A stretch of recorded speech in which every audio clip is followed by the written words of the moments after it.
preservação, de proteção ambiental, por conta da questão hídrica, a gente está falando que o que restou, vamos dizer, esses pontinhos de verde que tem nessa região, eles são importantes para a manutenção da água para todo mundo, né? Para todos nós em toda essa região. Muito bem. O que é que eu queria já iniciar por aí, para a gente poder conhecer esse território do qual a gente está falando?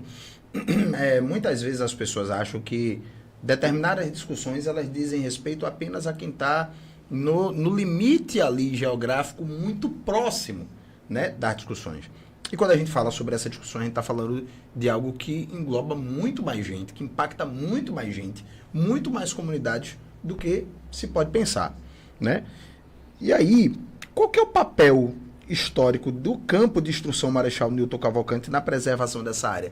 O Exército tem trabalhado, né, na preservação da APA, Aldeia Bibiribe? Quais são as instituições que se envolvem historicamente nessa preservação? Bom, o campo de instrução Marechal Newton Cavalcante, ele é uma área de 7.350 hectares.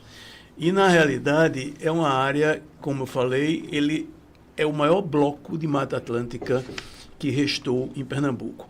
Agora, é importante a gente entender que esse campo de instrução, ou essa área que se transformou numa área florestada, na década de 40 era cana. Eram 11 engenhos de cana, tá? E essa área foi desapropriada para treinar os soldados brasileiros para ir para a Segunda Guerra. Isso em 44. Tá? Então, em 44, aquele território era um território de cana, majoritariamente, e, claro, a gente conhece que a cana ela é plantada normalmente na parte plana e que há resquícios de mata primitiva nas depressões. Né? Isso faz parte do modelo. Da cultura, né? Então, o Exército ocupou em 44, cercou a área, né? Em 45 a guerra acabou, e o projeto original nunca foi construído, que era um negócio gigantesco. Então, o Exército cercou a área e se deu. O Exército não plantou um pé de pau, tá? Mas protegeu, cercou a área, colocou lá, aqui é o Exército Brasileiro, né? Não entre. Não entre. E o que é que acontece? A natureza, né, processou uma regeneração natural que a gente sempre faz essa observação de que talvez no Brasil não exista nenhum processo nessa dimensão de regeneração natural, ou seja, um solo que tinha cana, deixou de plantar a cana, o solo foi se recuperando, né, e se transformou hoje nessa mata maravilhosa que nós temos. Isso durou, Marcelo, 80 anos para acontecer. Então veja a criticidade que é esse bioma Mata Atlântica. O maior bloco que existe não existia há 80 anos atrás, né? Ele passou a existir em função da presença do Exército. Então, e a gente sempre fala o seguinte: sem a APA, aliás, sem o CEMINIC, sem a mata do CEMINIC, nós não teríamos a área de proteção ambiental, a APA Aldeia Bibiribe, e também não teríamos o sistema Botafogo. Aquele reservatório Botafogo, que eu não sei quantos conhecem, mas seria interessante, é uma visita legal, tá? Aquele reservatório ele foi construído pelo governador Roberto Magalhães em 85. Ou seja, 40 anos depois do processo de regeneração, o rio Catucá, que lá nasce dentro do Exército, foi quem permitiu a criação de um reservatório, e, consequentemente, do sistema Botafogo, que alimenta hoje cerca de 1 milhão de pessoas no norte metropolitano. Olinda, Abreu e Lima, Igaraçu, Paulista, tá? Esses são os quatro municípios que dependem fundamentalmente desse sistema. É o único sistema que nós temos no norte metropolitano, em Pernambuco, né? Então, daí a importância, porque o rio só alimenta o lago por conta da floresta no entorno do rio, protegendo as suas nascentes. Tá? Então, esse é um dos papéis importantes, né, do campo de instrução na questão da preservação tanto da floresta atlântica quanto da água do sistema Botafogo e do aquífero. Para você ver, A aldeia não tem abastecimento público de água. A aldeia que eu falo é a aldeia de Camarais, eu falo de Veracruz, eu falo de Rachão, eu falo de Piim, Ostracio, 80, Borralho, tá? Como as pessoas moram nesses lugares? Porque captam água do aquífero, ou através de cacimba, ou através de poços. Então, nós não temos, o sistema que tem de abastecimento, ele é muito pequeno e muito deficitário, tá? Então, a gente vive numa região, porque Pernambuco é um dos estados do Brasil, aliás, é o estado do Brasil que tem o maior déficit hídrico, ou seja, é o estado mais crítico do ponto de vista de abastecimento de água. Então, quando você anuncia um projeto que prevê um desmatamento, originalmente eram de 400 mil árvores, no processo de negociação foi evoluindo, hoje nós estamos em 200 mil árvores. 200 mil árvores, Marcelo, dá para imaginar o impacto que isso causa. Se você está numa rua asfaltada, num calor do meio-dia, e você acha uma árvore, fica debaixo dela e você vê o efeito do que significa uma árvore. Agora você imagina 200 mil árvores. Aqui eu já me antecipei um pouquinho na problemática, tá? E nós somos contra, sim, esse desmatamento de 200 mil árvores, porque ele é completamente desnecessário. Nós defendemos, nós colaboramos com o Exército, e eu até afirmo que talvez eu não conheço nenhuma outra entidade, nem governo, que defende tanto o projeto como nós defendemos. Mas nós defendemos a viabilidade do projeto. O projeto pode se instalar tranquilamente em Pernambuco, pode se instalar lá, colado ao Seminique, sem desmatar uma árvore sequer. Ele apenas precisa se deslocar de dentro da área florestada para o entorno, tá? que tem cana. Você tem uma ideia? Hoje, o projeto necessita hoje de em torno de 140 hectares. Já foi quase 200, 188. Ele necessita hoje de 140 hectares. Tá? Nós estudamos 1.717 hectares no entorno do Seminique. Quando eu falo no entorno, é colado, na cerca do Seminique, dos quais 915 é mata, é cana em relevo plano. Ou seja, economiza, inclusive. Claro. Você vai ter uma economia aí do ponto de vista da preparação de terreno para a instalação da escola de sargentos. As alternativas locacionais que a gente tem apresentado, elas apresentam os principais argumentos, vamos dizer assim, os argumentos que defendem que a escola de sargentos venha para Pernambuco, para essa região.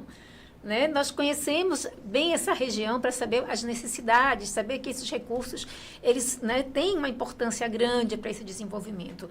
Mas desenvolvimento hoje requer uma série de outros cuidados, né?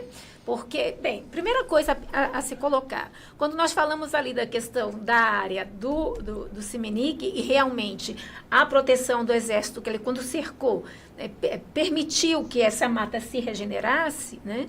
Mas é preciso dizer que essa área é território da União, sob tutela do Exército, né? Então, o Exército cuidou bem do patrimônio que é de todos nós, né? Agora, não é por isso que agora pode desmatar. Né? E a gente está exatamente querendo colaborar para que o Exército continue, inclusive amplie a área de proteção ali. O Exército pode dar esse grande exemplo. Ficaremos com a escola, ficaremos com a mata e tem as questões de desenvolvimento que vale a pena a gente também depois desenvolver mais um pouquinho. O que eu estou achando interessante porque é o seguinte, né? Quando a gente fala de movimentações da sociedade, seja a favor de algo, seja contra algo, as pessoas em geral taxam esses movimentos dentro de umas caixinhas, de uns quadradinhos. Né? Veja, perceba, né? E aqui pelas palas a gente percebe, ninguém aqui é anti-exército, ninguém aqui é anti-desenvolvimento, ninguém aqui, todo mundo quer debater os temas de acordo com os fatos que estão postos. Né? Existe a possibilidade de se alocar essa escola em Pernambuco sem que se tenha um impacto ambiental que pode trazer consequências de gerações para frente. Né? E impactos que você depois pode não ter mais como retroceder, porque beleza, no caso do Seminique, né, com 80 anos a mata, né, reocupou, e aí, gente, quando ele fala aqui, por exemplo, sobre a questão do solo se recompor, é porque os solos são diferentes, tá? Né? Quem trabalha, por exemplo, com agricultura sabe que os solos são diferentes. Tem solo que dá para plantar uma coisa, tem solo que não dá para plantar outra. Né? Uma área, por exemplo, que tem um monte de jaqueira, tem diversas outras árvores que não vão nascer naquela área ali, porque inclusive as necessidades químicas dessas plantas não vão bater, não vão combinar. Né? Então, o solo conseguiu se recompor. Significa que para sempre vai conseguir? Não necessariamente. Você pode ter uma degradação que não seja mais possível você retomar a situação anterior. Então, isso é muito interessante, né? Porque vocês falam que o Exército fez o papel dele de proteger. E qual que é o papel do Exército mesmo? Se não é defender a soberania nacional. E quando a gente está falando hoje de recursos naturais, nessa situação em que o mundo se encontra de crise climática, a gente está falando de soberania nacional. Marcelo, também, né? Porque esse é um debate que a gente precisa colocar também. Veja, é o debate sobre a água da comunidade, mas é também o debate de soberania nacional. Existem diversos biomas que estão destruídos no mundo inteiro.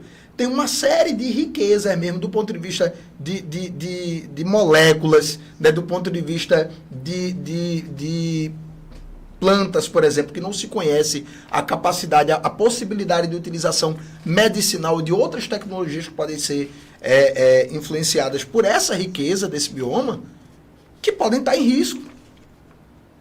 Por favor. Eu queria colocar um exemplo, porque essa questão da crise climática, né, ela vai acabar atingindo a todos nós em momentos diferentes, de forma diferente, né? Já estamos. Está todo mundo com calor? Se está todo mundo com calor, então se prepare. Se a gente não se juntar para poder proteger cada foco que a gente está aqui identificando, importante nessa região toda, a coisa vai piorar muito. Eu gosto sempre de citar um exemplo de uma matéria que eu li sobre Belo Horizonte, que derrubou 7.000 árvores na cidade e teve um aumento em 4 graus na sua temperatura. Vocês imaginem o que é a questão de derrubar 200 mil árvores, que seja 100 mil árvores, 50 mil. É inadmissível pensar hoje em qualquer tipo, né, de empreendimento que não leve em consideração essas questões. Né? Então, daí a importância da gente pensar, e a gente está falando dessa área do Seminic lá que está lá, né? Mas quando a gente fala da APA Aldeia Beberibe, é preciso ampliar esse olhar também sobre o que é a APA. Então, se a gente chega aqui em Tabatinga e vê ali que os córregos com aquela água suja são rios, né? São riachos que fazem parte de uma bacia hidrográfica que a gente mal conhece, mas que tem relação. Se a gente vai lá para Veracruz, lá para trás, né? Onde tem o Rio da Paca, Rio Morno, Rio Pacas, tem um trabalho, inclusive, interessantíssimo do Quilombo dos Camarais, que tem sido feito lá, né, para proteger exatamente a questão do rio, que está degradado, que está... Então, assim, a gente está falando de uma área, nós estamos com foco, aquilo que está, né, vamos dizer assim, em questão. Mas a APA Aldeia Beberibe diz respeito a uma área muito maior do que a gente imagina.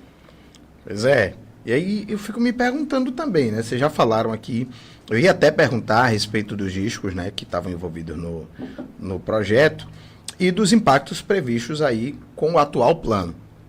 Mas vocês já adiantaram essa parte.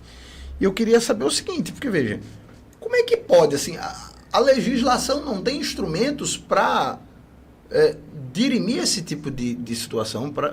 A legislação permite que esse tipo de empreendimento ele seja feito desta forma, né? Já que o impacto é tão grande, a gente não tem legislações para proteger. Quais são as legislações, se elas existem, que não estão sendo levadas em consideração aí? Tá, isso é um ponto interessante. Assim, veja, o Fórum Socioambiental de Aldeia iniciou esse... Primeiro nós ficamos chocados quando em 2021 o projeto foi anunciado. Né? Aí a gente viu aonde ele seria alocado. E isso não fazia sentido, porque era 4 equipamentos dentro da mata, ali por trás de Xande Cruz, numa área completamente que o relevo sequer permitia. Né? Então nós começamos esse diálogo em 2021 com o Exército. Pegaram assim, não, tem que arranjar um terreno aqui, arrumaram e disseram é esse. Então, assim, o Fórum Socioambiental de Aldeia nunca se posicionou contra o projeto da Escola de Sargento. muito pelo contrário. Então, nosso primeiro trabalho foi entender, foi estudar o arcabouço legal. Né? Por quê? Qual era o instrumento que a gente tinha de convencimento do Exército? Olha, além das questões ambientais, tá, vocês estão desrespeitando o arcabouço legal. E a arma, vamos chamar assim, né, para o debate que a gente apresentou foi exatamente quais são os pontos do conjunto de leis que não estão sendo observados. E é interessante que nós temos uma lei maior, nós temos a Constituição, né, e a Constituição já prevê essa preocupação da proteção do meio ambiente, mas depois tem as leis. Por exemplo, o bioma Mata Atlântica é o único bioma que tem uma lei própria de proteção. Por quê? Porque é um dos biomas que está em maior, dos estágios mais críticos rumo à extinção no planeta. Então, ele tem uma legislação própria. Essa legislação, no nosso entendimento, ela não está sendo respeitada em vários artigos. Mas um deles, eu vou citar, que diz o seguinte: olha, você pode desmatar, tá? Se for para utilidade de interesse público, você pode desmatar, desde que não exista alternativas técnicas e locacionais. Então, esse foi o primeiro ponto. Olha, existe alternativas técnicas e locacionais. A gente estudou e apresentou ao Exército. Naquele primeiro momento, eles descartaram todas as possibilidades. Depois, houve um evento importante. Isso foi em 2021 ainda. Isso foi em 2021, 2022, tiveram 2 audiências públicas e uma audiência ministerial que o Ministério Público convocou o Exército, o governo e o fórum representando a sociedade civil. Depois houve um gap, um silêncio, não houve mais diálogo. E em 2023, quando a governadora Raquel Lira assumiu, ela criou um grupo de trabalho que era uma mesa de diálogo. Né? Participavam 11 secretarias do Estado, participava o governo, o Exército Brasileiro, e o fórum, mais uma vez, foi o representante da sociedade civil, porque nós nos preparamos para esse debate. E aí, uma das coisas do ponto de vista do arcabouço que nós apresentamos, aliás, eu vou fazer só um parênteses, em 2022 a gente entrou com a representação no Ministério Público, exatamente apontando todo o conjunto de leis que estavam sendo desconsideradas pelo Exército nesse processo. E o Exército sempre se manifestou da seguinte forma: existe uma lei complementar de 2011 que diz que o Exército é isento de licenciamento ambiental quando o projeto for para preparo e emprego das forças. Tá? Então, o ponto central onde o Exército vem se apegando ao longo desse tempo é essa lei complementar. Bom, mas enfim, então, quando se abriu o GT em 2023, nós tivemos a oportunidade, aí sim, sentar numa mesa, porque uma audiência pública, né, é um embate. Sim. Você dialoga pouco e você fala mais para a plateia que está escutando para tentar convencê-lo do que para convencer o outro, o par que está ali na discussão. Exato. Mas então, em 2023, foi criado esse grupo de trabalho e foi muito importante, porque a gente sentou numa mesa com o Exército. Né? E isso foi uma coisa importante, que o Estado de Pernambuco tem 4 instrumentos legais, criados por 4 governadores diferentes, consequentemente em tempos diferentes, dedicados à proteção desse território da APA de Bibiribe. Em 86, Gustavo Krause, no seu governo, foi editada uma lei que é reconhecida como Lei de Proteção dos Mananciais. Sim. O Estado reconheceu essa área importante, porque ela abriga muitos dos pequenos rios litorâneos e ela abriga o aquífero Beberibe. Tem um outro Barreiras também, mas o aquífero Beberibe principalmente. Então essa área tem que ser protegida. E ele criou um sistema de proteção dessa área que o projeto do Exército estava desrespeitando. Só que nós apontamos isso para o Ministério Público e o Exército teve que responder ao Ministério Público. Ele disse: nós vamos respeitar a 9860. Legal. Então vamos trabalhar para que isso se dê. E daí houve uma evolução. O projeto que estava com 188 hectares foi reduzido para 146, observando aspectos da lei. Mas não observaram todos. Mas, além disso, existe um decreto do zoneamento costeiro que sai mais de 20 quilômetros da área costeira e diz, olha, a área do Seminique é uma área que não pode se desmatar nada. Governo Jarbas, 2002. Tá? Último ano do governo Jarbas. Último ano do governo Jarbas. Depois, em 2010, Eduardo Campos cria... Não, o último ano do primeiro, né? O último ano dele foi 2006, né? Eu não me lembro. É, que ele sai para concorrer... Eu não me lembro, ele sai e o Mendonça Filho que fica. O decreto foi assinado por ele em 2002. Em 2010, Eduardo Campos cria a APA de Bibiribe, reconhece como uma área, como um patrimônio biológico do Estado, como um patrimônio de recursos hídricos do Estado, e se estabelece uma lei criada por decreto em 2010, que tem plano de manejo, a área, tem zoneamento, né? E depois, em 2019, Paulo Câmara cria um corredor ecológico, que depois ele cria e boicota. Ou seja, você tem aí... Só no estado de Pernambuco. Pelo menos 5 governos envolvidos em legislações. Já indicando, né, uma preocupação. Tem alguma coisa aqui que não pode ser mexida. Exatamente.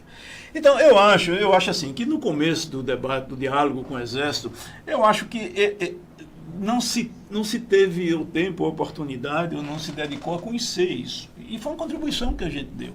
Tá?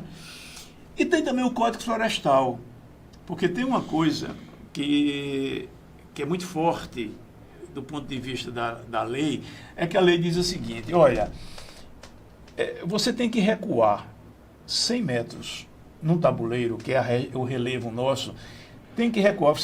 Aqui, essa mesa é plana, né? Chega num ponto que acaba a parte plana e ela começa a descer.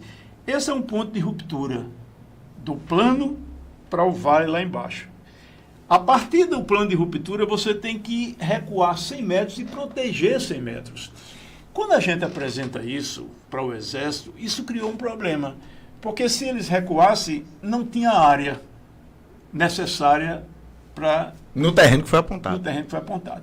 E aquele terreno da Mata do Seminique, ele é muito irregular, ele tem poucas áreas planas, são poucas mesmo. O Exército estava ocupando 4 delas. Praticamente você tiraria... ou você eliminaria a área de recarga do aquífero. Porque a melhor, o aquífero, a água que vai para o subsolo, ela é drenada numa área plana e florestada. Esse é o ideal. É o mundo ideal para o aquífero subsistir e, consequentemente, as nascentes dos rios. Então, é um terreno muito crítico. E o nosso trabalho foi demonstrar isso para o Exército. E aí houve uma evolução.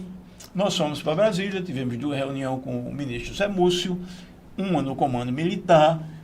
O ministro abriu mais uma mesa de conversa direta com o Exército e a gente volta de Brasília com o compromisso de que o Exército retiraria as 2 vilas militares. Só permaneceria a escola e um batalhão. E foi um ganho, porque as 2 vilas militares eram um conjunto de 28 edifícios numa área que é proibido construir edifício. A 9860, a lei de Gustavo Krause, tá? Que me perdoem as pessoas envolvidas, eu vou falar justamente porque eu não sei quem foram. Mas é assim, é como se alguém tivesse tido um sonho de construir o negócio e tivesse procurado, gente, alguém tem um terreno com essa metragem aqui e não tivesse se preocupado com mais nenhum detalhe. Quer ver, você está me dizendo aí que você tem uma legislação federal, aliás, 2, porque você tem a Constituição, você tem o Código Florestal, você tem mais e a Lei da Mata Atlântica 3, mais 5 legislações estaduais. 4 legislações estaduais, já faz 7. Você tem aí mais ainda a questão desses edifícios. Que está na Lei de Proteção de Mananciais, a 9860. Tá? Ignoraram tudo. Na formulação do Brasil. Tudo bem, de lá para cá você teve avanço, mas o que eu estou dizendo é o seguinte, é que a ideia ela é natimorta dessa maneira como foi colocada. Mas esse foi o nosso trabalho. O trabalho da gente, que muita gente acha que a gente é contra, não tem nada disso. A gente foi mostrar, vocês estão vindo, mas tem algumas considerações que precisam ser feitas e nós demonstramos isso. Eu acho que esse conjunto de legislação, eu acho que respondi, né, a tua pergunta, né? Sim. Mas eu posso pegar um gancho dessa história, né? O gancho a partir, inclusive, das alternativas locacionais, daquela que a gente considera a que, inclusive, vai atender os anseios, né, também da região, dos municípios que estão em torno da área do Ciminique. Nós sabemos que esse é um pleito do Estado, daí a importância desse recurso vir para o Estado, né? Uma área que precisa, né, de recursos para que possa se desenvolver. Inclusive porque assim, você tem mais 7 mil pessoas, são mais 7 mil consumidores também. Exato. Fora a rede, né? De serviços. São 7 mil pessoas consumindo serviços, produtos, subsistindo, enfim. Mas isso tem que ser organizado, claro. Isso tem que ser planejado. Essa é uma questão também, assim, se existe esse projeto, ele precisa ser dialogado com a população. O que vai acontecer, né, com a instalação dessa escola, sem considerar, por exemplo, o próprio acesso, a questão logística, né, infraestrutural daquela região ali. Se estão achando que vai beneficiar aquela região, é um engano. E aí eu vou falar a partir de alguém que tem uma experiência com essas questões sociais, né, socioeconômicas, antropológicas, culturais. E nós sabemos que todo grande empreendimento que vem com esse discurso de desenvolvimento, na hora da sua implementação, tudo é maravilhoso. O que quem implementou, né, pensa de desenvolvimento não necessariamente é o que aquela necessita de desenvolvimento. Né? Então, por exemplo, a gente está falando ali de uma região que, sim, vai se instalar a escola, ótimo, mas a proposta que o fórum está apresentando vai beneficiar, inclusive, outros municípios ali. Algumas pessoas dizem assim, vocês não querem desenvolvimento. E chegam a dizer que a estrada de aldeia tem a ver com a escola. É porque a escola vem para cá, por isso que a estrada de aldeia vai ser, né, reformada, tem esse novo projeto. Não é isso. Podem até estar querendo pegar carona nessa história. Inclusive, quando saiu a notícia agora de que o terceiro e o quarto lote de aditivos foi assinado, uma das coisas que se dizia na matéria, né, que foi divulgada aí pela assessoria de comunicação do Estado, citava a requalificação da estrada de aldeia. E é importante dizer que aquela estrada é fundamental, né, para os trabalhadores dessa região toda ali, inclusive, que circulam muito de bicicleta, então, para a segurança. Então, a gente vai condicionar toda e qualquer questão, né, a construção da escola, né? O que está se pensando do ponto de vista urbanístico também para isso? É importante levar isso em consideração. Então, essa alternativa locacional, ela deixa a escola ali, só que de uma forma tal que vai beneficiar, né, os municípios da região que estão requerendo esse incremento, né? Então, eu acho que vale a pena também a gente se perguntar se esse benefício vai ser para onde, para quem. A gente olha para a questão da APA e essas localidades todas, a gente sabe que a questão da água, ela é uma questão crucial. A questão do sistema Botafogo vai beneficiar aquela região que nós já falamos, mais de 1 milhão de pessoas.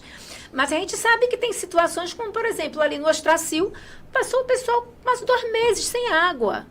Então, assim, essas discussões, elas precisam ser colocadas, a água enquanto bem comum, a água como uma necessidade, né, da população como um todo. Então, e a gente sabe que o projeto, tal como está, vai colocar de forma mais crítica, né, a situação do abastecimento de água. Porque, recapitulando, pegando um pouco o gancho aqui, para as pessoas entenderem, né? Herbert estava falando aqui de como os aquíferos eles se abastecem, né? Você tem a necessidade ali do terreno plano, florestado, para você ter um melhor aproveitamento da incidência pluviométrica mesmo. Né? A infiltração dessa água. E aí, lembrando aqui um pouco do que a gente estava falando antes mesmo do programa começar, e também foi dito aqui no começo, lembrando, são comunidades que não são atendidas pelo abastecimento de água pela Compesa. Ou seja, elas captam essa água que precisa ser captada por este terreno plano florestado, é dessa água que as pessoas utilizam. Exato. Tá? Porque senão, para muita gente, parece que não tem, a meada não tem fio. Relação, né? Não tem relação uma coisa com a outra. Nós estamos dizendo o seguinte, para você que mora no rachão, em casinha, no 80, se acontecer da forma como está, você corre o risco de ficar sem água. No grosso aqui. Sem água, com mais calor. Com mais calor, sem água, né? E ainda podem estar colocando outros projetos importantes, como que condicionados à instalação da escola da maneira como está, né? E o que é que o fórum está colocando? Que existe alternativa. Não tem prejuízo nenhum para o Exército. Não tem prejuízo nenhum para quem quer que seja envolvido com o projeto. O que você tem é benefício para a comunidade. E benefício para o projeto. E benefício para o projeto. Para o projeto, que vai ser menos custoso. Né? Vai ficar dar pronto mais exemplo. rápido. Porque, veja, primeira coisa, se eu sou um morador, por exemplo, daquela região, e eu sei que tem todas essas legislações que não estão sendo respeitadas, eu vou judicializar. Primeira coisa, sabe? Eu vou provocar Ministério Público, eu vou provocar todas as instituições possíveis para judicializar. Então imagina quantos anos você não fica nesse vai e vem de decisão, sabe? E que pode ser resolvido colocando o projeto numa área que possa o receber sem haver o impacto ambiental e sem haver a afronta às legislações que já existem. O Fórum apresentou essas outras propostas aí de localização, né? Só para a gente relembrar aqui, quais seriam exatamente os locais onde poderia ser colocado o projeto, instalado o projeto? Veja, ao longo desse período, nós apresentamos cerca de 6 ou foi 8 alternativas locacionais. O Exército desqualificou. Todas? Todas. E o que é que acontece? Agora, no final de 2023, depois que a gente volta de Brasília, o Exército houve uma evolução no processo, que foi a retirada das vilas militares. E essas vilas militares foram retiradas de onde para onde? Mais ou menos ali no quilômetro, acho que é quilômetro 24, é onde o projeto está projetado. Eles retiraram a vila para frente, para o outro lado da estrada. Né? E a gente sempre falava isso. Eu sempre falei isso, argumentei para os generais na época, depois houve mudança de generais. Hoje a gente está com um diálogo muito mais cordial do que esteve lá no começo. Tá? Hoje o grupo é um grupo que está sendo mais acessível, enfim, está permitindo esse diálogo. Eu dizia, na época, eu dizia, general, a gente está falando de 8, 10 metros, de um lado para o outro, que tem área aqui na frente. Mas não quero. Mas não quero, mas aquele negócio, né? É quando os ouvidos estão tapados a qualquer racionalidade, muitas vezes, né? Mas eu diria que houve uma evolução e eles concordaram em retirar as vilas, então as vilas estão ali, não sei se o pessoal conhece, tem uma estrada de barco, que chama Estrada Mussurepe, que liga a PE27 e a BR-408 lá em Paudalho. É 7 quilômetros de distância. Então, houve um acordo de que seria asfaltado essa estrada, né, e que as vilas passariam para frente. O problema é que nessa área da frente onde as vilas passaram, cabe tudo. Entendeu? Por que é que você vai colocar duas coisas distantes se você pode colocar tudo no mesmo lugar? Pode colocar as 4. Então, essa é uma das alternativas. Tá? Para onde foram as vilas e o restante do projeto, que é do outro lado da rua. 10 metros de... Na mesma região, na mesma área. Vai beneficiar da mesma forma. Da mesma forma. Sem derrubar, Sem derrubar. Mas esse ainda não é o projeto ideal, na nossa percepção. Porque cabe tudo, mas da mesma forma que dentro da mata eles alocaram esses 2 equipamentos, antes 4, agora 2, se você quiser fazer uma expansão, você não tem para onde. Tá? E mesmo do outro lado da estrada, cabe tudo. Mas você ainda tem essa limitação. Se você quer expandir, não tem para onde. Tá? Mas lá um pouco mais na frente, 10 quilômetros, beirando a mata, tá? Através da PE27, que vai ser que vai ser recuperada, requalificada, tá? Você chega numa área onde está as alternativas locacionais, que a gente considera, inclusive, a primeira opção. A segunda é essa do Mussurepe. A primeira opção fica a 10 quilômetros de distância, só que com detalhe, subindo. Para Paudalho. Subindo na direção da PE41. Certo. Praticamente na divisa de Araçoiaba com Carpina, Tracunhaém, toda aquela região. Mas o que tem importante, e aí também eu acho que pouca gente sabe disso, a população de Araçoiaba se desloca para Camaragibe, para Recife, enfim, para a região metropolitana, através da área do Exército do Seminique. A PE-27, que é a estrada de aldeia, ela vai até Araçoiaba. Só que tem um trecho, que é um trecho em barro, que é o trecho de dentro do Exército. Mas ela se desloca, inclusive, de ônibus, tem linha que corta o Camaragibe-Araçoiaba. Você tem uma linha, Camaragibe-Araçoiaba, que ela atravessa a estrada de aldeia, atravessa esses não sei quantos quilômetros, talvez uns 7, 8, 10 quilômetros de barro dentro do Seminique e vai para dentro de Araçoiaba. O Exército definiu que com a implantação da ESA, esse acesso vai ser vetado.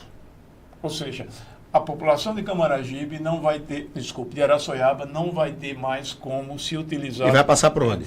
Aí vai passar por exatamente uma boa pergunta. E aí eles propuseram que o governo resolvesse essa situação e criasse o que eles chamaram de um mini arco. Ou seja, sai de Araçoiaba, beirando o Seminique, vai se encontrar com a estrada de aldeia lá na entrada do Seminique e pronto. Estaria resolvido o problema. Ou seja, você tem uma nova estrada aí, e na beira dela tem o quê? Na beira dela tem a possibilidade de fazer as alternativas locacionais. Olha aí. Perfeito, não é? Você casa a fome com a vontade de comer. Esse é exatamente o... Resolve mais um problema do Exército. Aham. Porque não vai ter mais ninguém circulando por dentro da área do Seminique. Né? E você tem uma área que cabe tudo e tem possibilidade de expansão. Mas qual é o ponto central da resistência do Exército? O Exército levanta 3 questões. Uma é que existe um polígono de tiro dentro do Seminique, né, e que ficaria próximo do polígono de tiro. Aí a gente vai calcular isso. Próximo quanto? A gente vai calcular essa distância do polígono de tiro, dos limites do polígono de tiro para Araçoiaba são 700 metros. Para a comunidade de Araçoiaba, 740 metros. A gente está propondo uma área que varia de 1,5 km a 3 km de distância. Tá? Então, se 740 metros não é problema para a população civil que habita Araçoiaba, 1,5 km não deve ser problema, né, para as vilas militares. Para as vilas militares. Né? Ou pode ser até 2 km ou 3 km, depende de onde eles acessaram. O segundo ponto de dificuldade que eles colocam é a distância. A distância era 80 quilômetros, porque iria lá por Carpina, e, enfim, era uma distância que não faz sentido. Aí nós dissemos, olha, o arco viário metropolitano tem um projeto para passar aqui na frente. Mas como o arco não saiu, o mini arco substitui o arco. E o mini-arco já foi licitado, o projeto executivo. Ou seja, vai ser construído. Entendeu? Vai ser construído. Até porque, se não for construído, a população de Araçoiaba não tem mais como chegar. Ele vai ter que fazer uma viagem... Né? Então, vamos lá. Você tem essa questão do polígono de tiro. Quais são as outras duas motivações? A distância, né, que se resolve com ou o arco ou o mini-arco. E o mini-arco já está com a licitação do projeto executivo lançada. Né? E a outra é o acesso interno, para chegar no quartel. Tá? Aí o que a gente apontou? Atualmente, onde eles querem ficar, a distância da escola para o quartel é 7 quilômetros. A distância que a gente aponta, por coincidência, a natureza faz umas coisas engraçadas, né? A distância é exatamente 7 quilômetros. Ou seja, não muda nada. Não muda absolutamente nada. Então, essas são as 3 razões que nós conhecemos como colocadas como razões técnicas. Eu só posso trabalhar com aquelas que eu conheço, né? Isso. Se tiver mais alguma, vocês, por favor, apresentem. Que aí eu tenho certeza que o pessoal do fórum vai estudar e vai encontrar uma solução. Porque você encontrou para tudo até agora, alguma solução vai encontrar. Só por desinência de consencargo, você falou da questão do polígono de tiro, eu fui aqui fazer uma rápida pesquisa a respeito das distâncias máximas de tiros de fuzil. Né? O Exército usa fuzil automático leve. Tá? Sabe qual é a distância? 600 metros. Pois é. Então, quer dizer, você deixa aí uma margem muito curta hoje, né? Para você ter um acidente, para você ter um incidente que pode vir, inclusive, a ser letal. E que com a solução apresentada pelo fórum aí, você ganha o dobro praticamente ou até mais, depende de mais. E é importante que o Exército tem colocado que a distância do polígono de tiros para as vilas militares seria pequena, e é em torno, e é mais entre 1, 2, dependendo, né, 3 quilômetros até. Mas para a comunidade de Araçoiaba é 700 metros. Entende? Então, assim... A vida do civil vale menos do que a do militar. São questões que precisam ser colocadas, né? Assim, e a gente está colocando de uma maneira tal que existe solução para todos os problemas. Né? Todos os problemas. Tem uma outra coisa também que a gente não tem falado muito aqui, que é a questão também dos recursos, né, ambientais e da questão da biodiversidade dessa região. Eu ia falar sobre isso, porque, veja, eu tive o prazer na minha vida de trabalhar no Jardim Botânico do Recife. Uhum. Eu digo que foi um prazer porque era um prazer de verdade, assim, além de ser um ambiente de muito aprendizado, e é um ambiente de muita paz ali, né? Eu chegava... Não sei se vocês conhecem o Jardim Botânico do Recife. Lá no Curado. Exatamente. O Jardim Botânico do Recife, ele tem uma das coisas mais fantásticas, que mais me emociona que eu já vi na minha vida, que é uma sapucaia de pilão.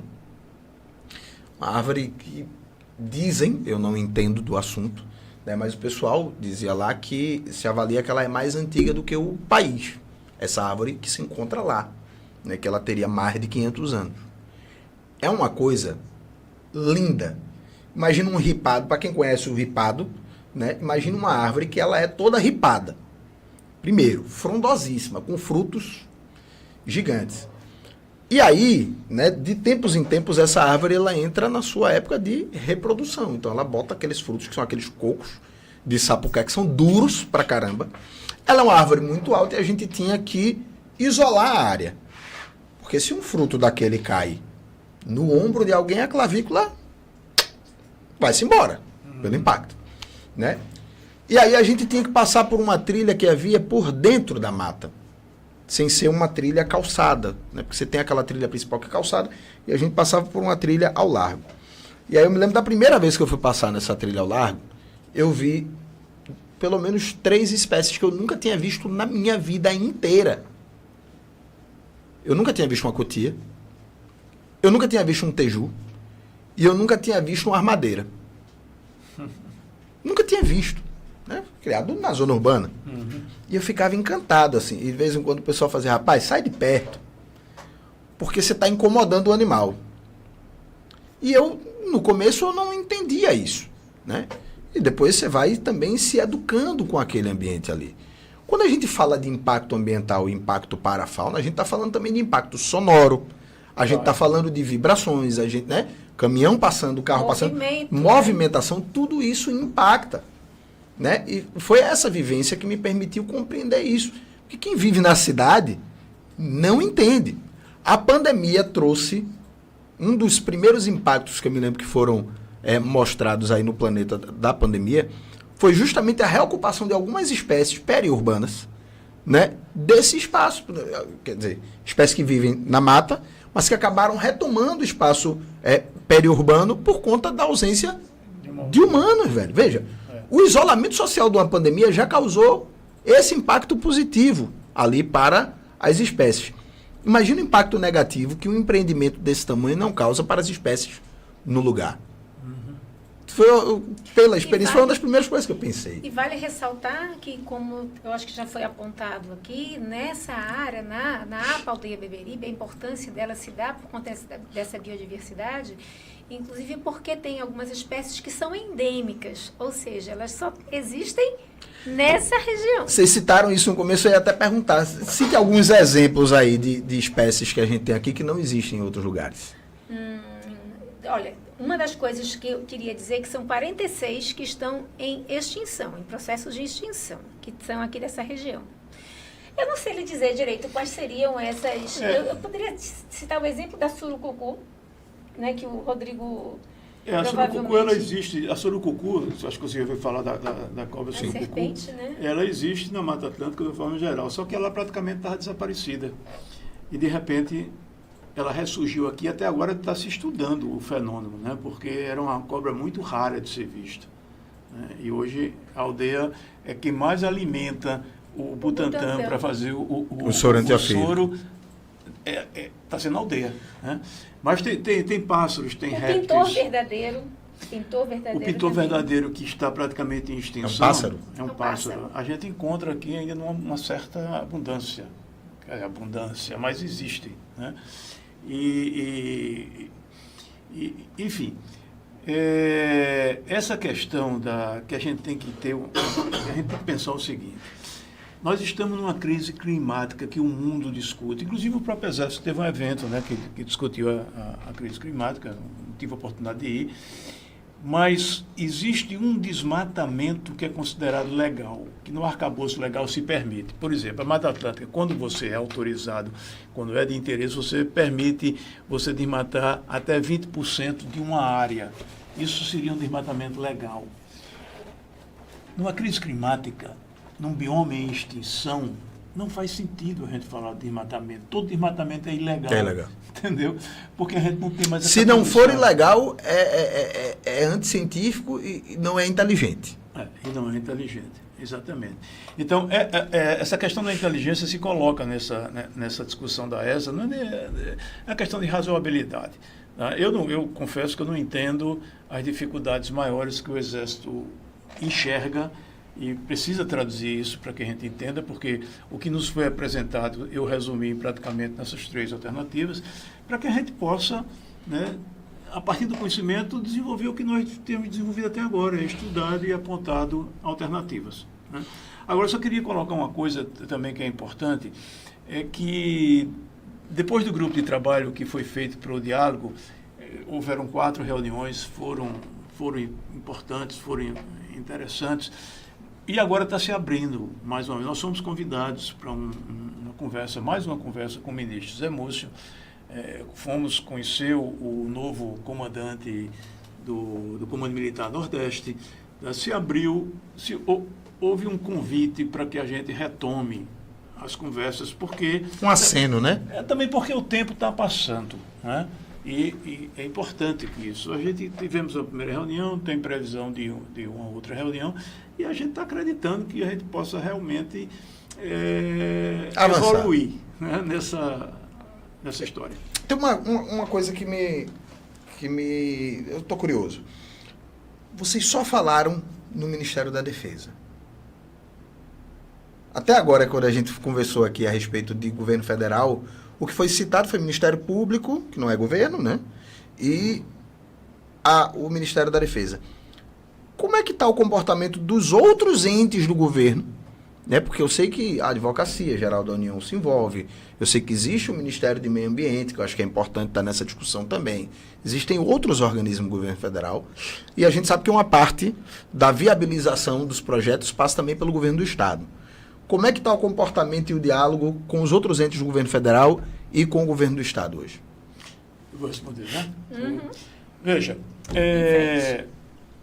final de 2024, o IBAMA concluiu que, o Exército tem a isenção do licenciamento ambiental para a obra. Tá? Entretanto, quando se trata de um desmatamento, ou seja, uma supressão de vegetação, existe um dispositivo que se chama autorização de supressão vegetal. E o IBAMA concluiu que, para a supressão vegetal, o Exército precisa de autorização. O Exército precisa dessa autorização. E essa autorização, que é o IBAMA que dá, ela depende de um estudo ou de um inventário, um estudo de impacto ambiental, na realidade. Tá? Ele não tem todas as componentes de um estudo de impacto ambiental, mas eles desenvolveram um termo de referência que se chama inventário florestal, que dentro desse inventário florestal está um inventário de fauna e está o estudo de alternativas locacionais. Né? Então, ele preenche, em parte, o que seria o estudo de impacto ambiental. E, ao mesmo tempo, desenvolveu um termo de referência para uma eventual compensação ambiental. Tá? Esses 2 termos de referência. O que é que aconteceu, para surpresa de todos? A Advocacia Geral da União recorreu. Tomou uma decisão, eu até brinco, eu acho que eles fizeram uma espécie de eles criaram uma jurisprudência, né, que não é papel dele, naturalmente, Sim. no entendimento de que o Exército não é obrigado a cumprir esses termos de referência para ter autorização de supressão vegetal. Isso se deu no final de 2024, aliás, desculpe, agora recente, em março de 2025, e por conta disso, nós tivemos uma reunião com o presidente do IBAMA em Brasília, o Agostinho, que foi intermediada pelo deputado Túlio Gadelha, e o questionamento nosso era como é que o IBAMA vai mudar a sua posição, porque o IBAMA defendeu, está tudo documentado a defesa, né, da necessidade dessa autorização de supressão vegetal. Resultado, o IBAMA arquivou os seus termos de referência, porque ele está... Quem faz a defesa dos órgãos federais, do ponto de vista da legislação, é a AGU. Então, como a AGU determinou isso, o IBAMA arquivou. Isso significa, arquivou os termos de referência, mas se posicionou de que não daria a autorização de supressão vegetal. Então, o Exército, para fazer essa supressão, teria que fazer por conta e responsabilidade própria. Esse é um problema que não é tão pequeno. É um problema grave, porque você vai ter aí uma contradição entre dois organismos federais e você tem a Advocacia Geral da União que deveria responder por toda a instituição. Pois é. Então, assim, esse é um impasse que foi posto, tá? Esse é um impasse que foi posto. O próprio Exército, na última reunião que nós tivemos, o próprio Exército falou assim, olha, a gente ia fazer. Então, isso está em aberto ainda, se vai ser cumprido essa história dos termos de referência. Mas, do ponto de vista formal, o presidente do IBAMA nos afirmou, em reunião, que tinha arquivado os termos de referência. Então, o diálogo com o governo, então, resumindo, né, o diálogo com o governo foi esse diálogo com o IBAMA, o último. O Ministério do Meio Ambiente se posicionou, ou vem se posicionando, mas de uma forma lá, não com a gente, o diálogo com a gente não houve, e o governo do Estado, a gente até o momento, está se passando 4 anos, né, 2021 para 2025, e nós não tivemos ainda a oportunidade de um diálogo com a governadora do Estado.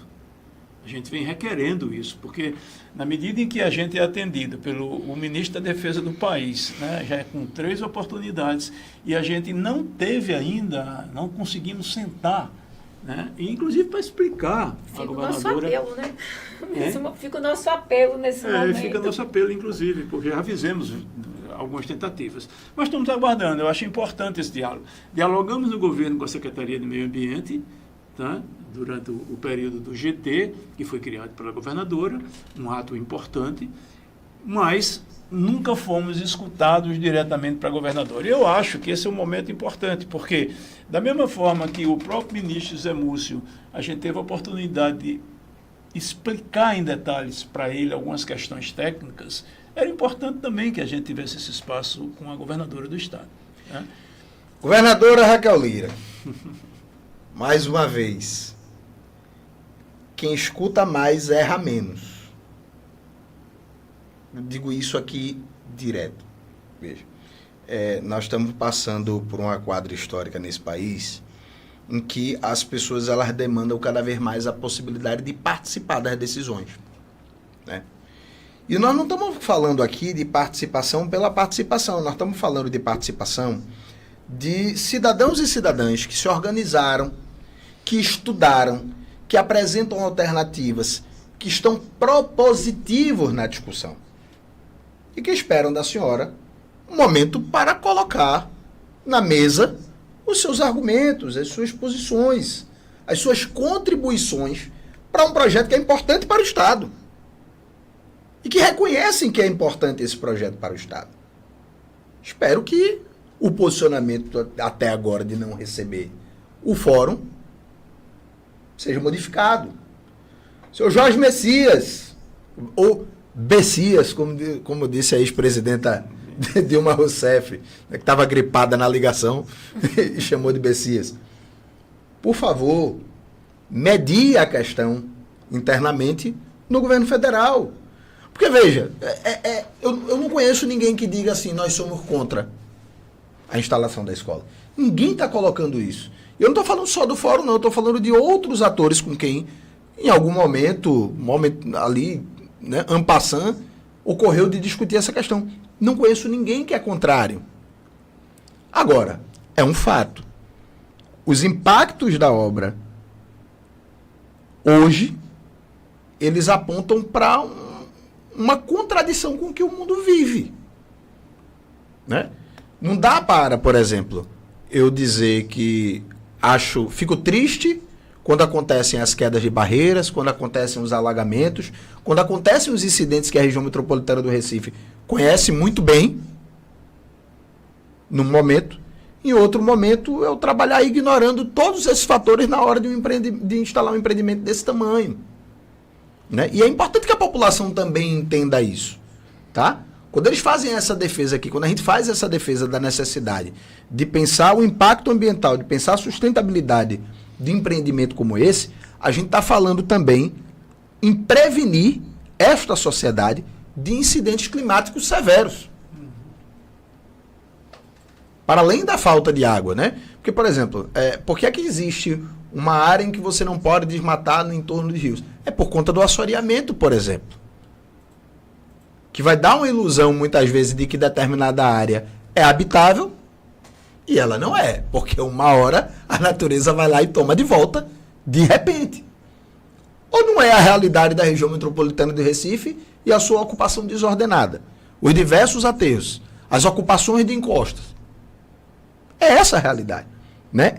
Então, o que fica aqui é o apelo mesmo para as instituições para se aproveitarem desse conhecimento que a sociedade está oferecendo nesse debate, nesse momento.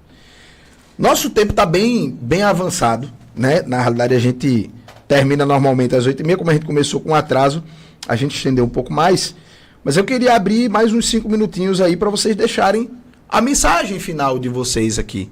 Né? Qual que seria essa mensagem para quem está escutando a gente, ainda não entendeu o tamanho desse risco, ou começou a entender agora o tamanho desse risco? Né? Eu comentava aqui com eles que eu participei de um dos dias em que houve uma caminhada, né, em defesa da aldeia Beberibe, e que eu senti muita falta das comunidades de aldeia presentes naquela caminhada, naquele dia.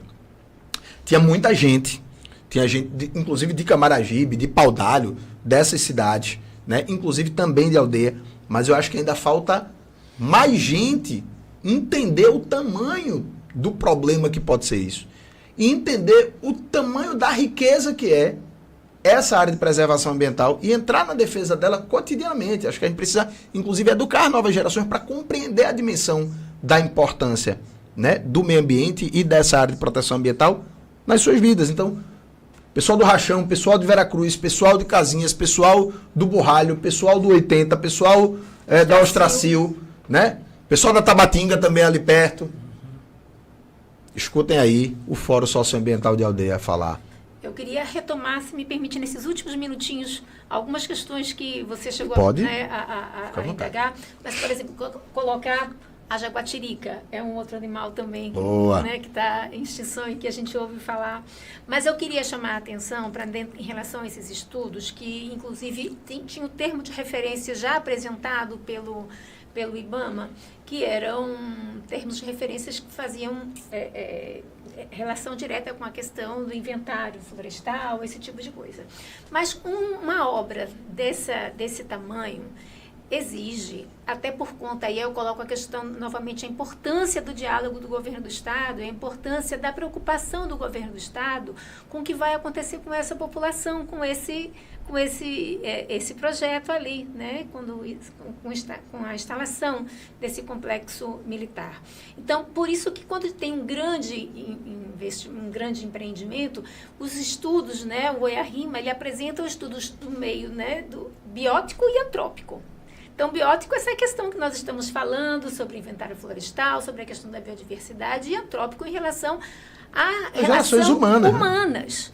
Então, essa região que a gente está falando, essa mata, é uma mata importante do ponto de vista, né, da biodiversidade, a questão climática, e é uma mata também muito importante para a comunidades tradicionais que vivem, que têm uma relação simbólica com o aspecto sagrado dessa mata. Né? Então, nós fazemos parte do meio ambiente. Pois né? é. Então, para poder existir, muitas dessas relações que são sagradas, né, que consideram, que reconhecem o aspecto da criação, né, da natureza, tem nessa mata uma relação assim fundamental.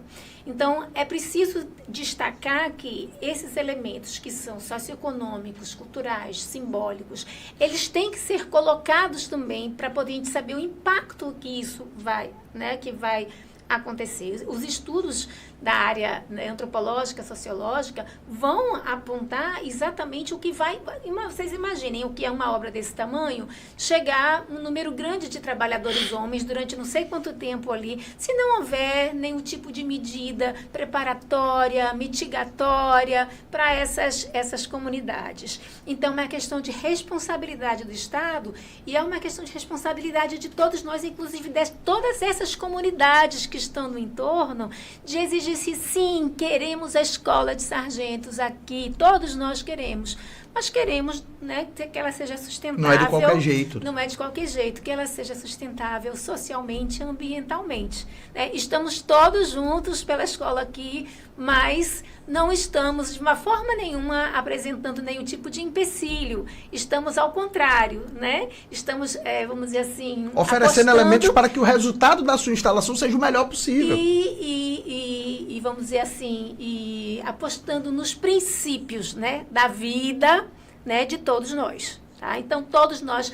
acompanhem o nosso Instagram, tem o Instagram do Movimento Salviapa Aldeia Beberibe. Lá nós colocamos também, quando os eventos acontecem, tem o do Fórum Socioambiental de Aldeia, tem do Coletivo Interreligioso. Então, que vocês possam, em cada comunidade, em cada escola, estar falando sobre essa importância, nas suas igrejas, nos seus espaços, né, de sociabilidade, que possam estar sempre falando da importância de se juntar, que na próxima marcha, né, esteja Camaragibe em peso. Tudo bem. Né, a parte daqui de baixo, que pensa que não vai ser afetado, mas que está também... Oxe, como vai? Totalmente junto, né, com esses elementos que a gente parece que ficam só nessa área mais alta. Marcelo, primeiro agradecer, né, pelo espaço, eu acho que foi bastante legal a conversa.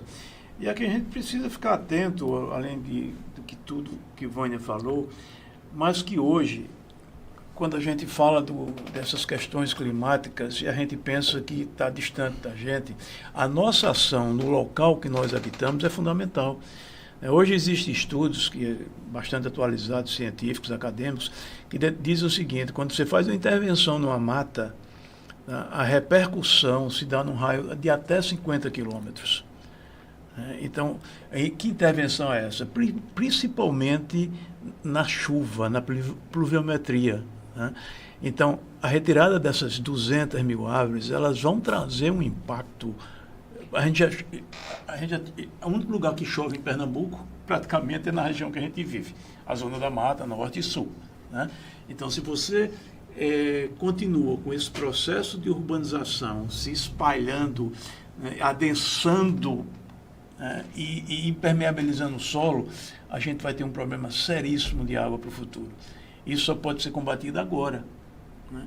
Então, reafirmando a nossa questão, quando vocês escutarem, quando sua audiência escutar, que tem os ambientalistas que são contra a escola de sargento, nós não conhecemos esses e nunca vimos manifestação deles. Tá? Os ambientalistas que falam, eles estão defendendo a escola de sargento, o complexo militar escola de sargento, dentro do estado de Pernambuco, dentro da região que o Exército quer, apenas sem desmatamento. Isso não é tão complexo, porque as alternativas existem. Né? Então, e foram apresentadas. E foram apresentadas, são conhecidas e estão em debate. Tá? A gente ainda continua acreditando nesse debate. Tá? Se reabriu essa mesa de conversa, ela está acontecendo. Agora, é muito triste quando a gente vê, por exemplo, recentemente teve uma entrevista aí com um deputado pastor, e chama a atenção o deputado pastor, porque o pastor, né? Ele está dentro ele abraça o cristianismo. E parece que as pessoas esquecem que o ser humano, o ser animal, o ser vegetal, né, todos são obras da criação.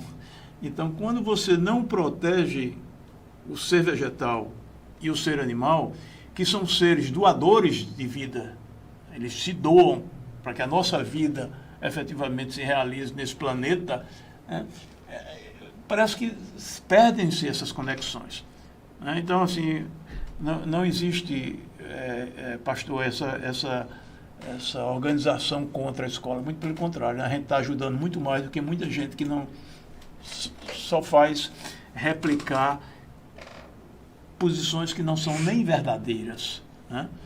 Então é isso. E outra coisa também, a gente não interessa o partido ou a origem partidária política. E ficou muito, né, evidente aqui nos posicionamentos de vocês isso.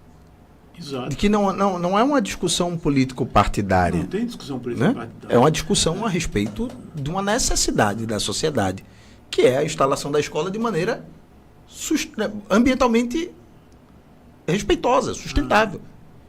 Exatamente. Né? Exatamente. Eu gostaria de citar, para finalizar, né, aqui, o povo indígena Chucuru coloca que a água é o sangue da terra, né? Sem sangue não há vida, sem água também não há vida. Então, o que a gente defende aqui é exatamente a garantia, né, da vida, da água e de todo o sistema que envolve, né, a questão dos recursos hídricos dessa região. É um sistema, né? Então, é pela vida de todos nós. Gente, obrigado por terem aceitado aí o convite para participar aqui. Acho que a gente cumpriu bem a tarefa de falar a respeito do tema, de maneira que as pessoas possam entender, possam adquirir conhecimento, mas também se sentirem instigadas a participar dessa discussão, né, participar dessa luta. Esse aqui é um espaço que vai estar sempre aberto para vocês, tá? Para que a gente possa fazer os debates que são importantes para a cidade, que são importantes para o meio ambiente, que são importantes para a sociedade. Eu espero poder contar com vocês aqui mais vezes, né, e estar sempre informado das atividades aí do Fórum, do Salve Alpa, Aldeia Bibiribe, né, do Coletivo Interreligioso, para que a gente possa também divulgar, não só nesse espaço, mas também no blog, marcelodiniz.blog.br, e a gente fazer com que a sociedade se envolva cada vez mais nessa discussão. E por último, queria agradecer mesmo pela luta. Acho que essa luta que vocês estão fazendo, ela merece o nosso agradecimento, porque é isso, o ser humano faz parte do meio ambiente. Então essa luta não é só sobre a jaguatirica, não é só sobre como é o nome da serpente? Surucucu. Da surucucu. É a luta pela nossa vida, gente. A luta em defesa do meio ambiente é a luta em defesa de nós mesmos. É a luta em defesa desse planeta, também é a luta em defesa de nós mesmos. E é importante a gente estar participando. Para você, o nosso abraço. Muito obrigado por ter nos acompanhado até aqui. E até segunda-feira que vem. Tchau, tchau.